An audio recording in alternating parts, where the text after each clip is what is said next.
मतीच्या ज्या खरं तर सुनेत्रा पवार आहेत, ज्या विजयाच्या दिशेनं म्हणजे त्यांच्याच बाजूने निकाल लागणार आहे हे स्पष्ट असलं तरी त्यांनी आता सोशल मीडियावरती एक्स या सोशल मीडिया प्लॅटफॉर्मवर आपली प्रतिक्रिया दिली आहे. ती प्रतिक्रिया देताना त्यांनी अजितदादांची आठवण काढली आहे. तर त्या अजितदादांच्या आठवणीत काय म्हणतायत आपण ते मी वाचून दाखवते आपल्याला, की आज बारामती विधानसभा पोटनिवडणुकीचा निकाल जाहीर होत असताना आपण सर्वांनी आपल्या मतांमधून दाखवलेला विश्वास मी आदरणीय अजितदादांच्या पवित्र स्मृतींना समर्पित करते. आजचा हा निकाल जाहीर होत असताना आदरणीय दादांच्या आठवणींना उजाळा मिळाल्यानं आपण सर्वजण भावूक आहोत. दादांवर जीवापाड प्रेम करणाऱ्या सर्व कार्यकर्त्यांना नम्र विनंती आहे की या विजयाचा जल्लोष म्हणून कुणीही मिरवणुका काढू नयेत किंवा गुलाल उधळू नये. आपण संयम राखूया आणि दादांच्या विचारांना साजेसं वर्तन करूया. दादांच्या स्वप्नातील बारामती घडवण्याची संधी मला दिल्याबद्दल मी सर्व बारामतीकरांचे मनःपूर्वक आभार मानते.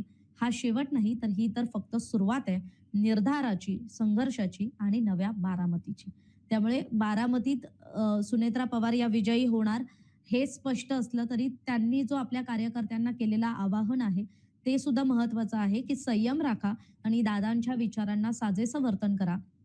कारण कार्यकर्त्यांमधला उत्साह जरी असला तरी सुनेत्रा पवारांसाठी असलेला जो एक मोठा लॉस आहे आणि जो विखुरलेलं जे कुटुंब आहे राष्ट्रवादी काँग्रेसचं ते सावरण्याचं काम खरं तर मागच्या काही काळात आपण बघितलं तर सुनेत्रा पवारांनी यशस्वीरित्या पेललेलं दिसतंय. म्हणजे त्या स्वतःचं एवढा मोठा दुःखाचा डोंगर कोसळलाय तो बाजूला ठेवून त्या कार्यकर्त्यांना सावरताना दिसतायत. त्या उपमुख्यमंत्री पदासारखी जी एवढी मोठी जबाबदारी आहे ती सुद्धा सशक्तपणे पेलताना दिसतायत. त्या सरकारच्या बाजूनं किंवा सरकारी कार्यक्रमांमध्ये सुद्धा जेव्हा जात असतात त्यावेळेस जे अजितदादांचं कायम अजितदादा ज्या कार्यक्रमांना जायचे तिथे येणाऱ्या उपस्थितांची जी निवेदनं असायची ती निवेदनं घेऊन त्यावर तात्काळ ते प्रश्न मार्गी कसे लागले पाहिजेत या दृष्टीनं जशी अजितदादांची कार्यपद्धती होती कुठेतरी ती कार्यशैली सुद्धा आत्मसात करताना आपल्याला सुनेत्रा पवार मागील काही काळापासून पाहायला मिळाल्यात.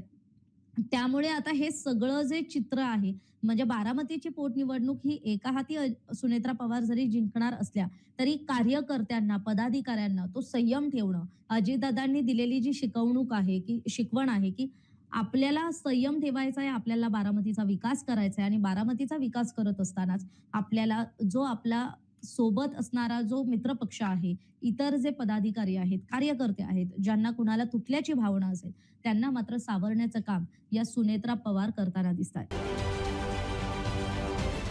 महाराष्ट्रातील सर्व बातम्यांचे विश्वासार्ह व्यासपीठ.